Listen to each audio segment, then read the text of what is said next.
moi, par exemple, l'année dernière, je me suis fait menacer par un compte sur Twitter, ok?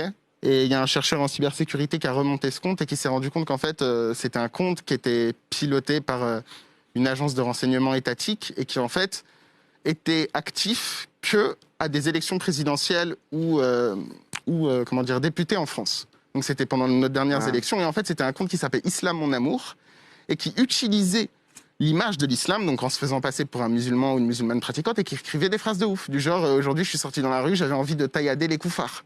Tout ça pourquoi? Pour que toi, devant ton écran, tu t'indignes et que tu votes Marine Le Pen.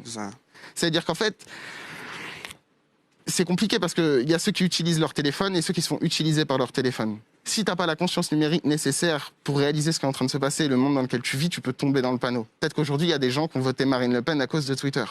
Ou Emmanuel Macron, j'en ai rien à foutre, je suis pas dans la politique. Oui, on parle. Ce que je veux dire par là, c'est que Internet, c'est le meilleur vecteur d'attaque pour manipuler quelqu'un ou lui faire changer d'avis.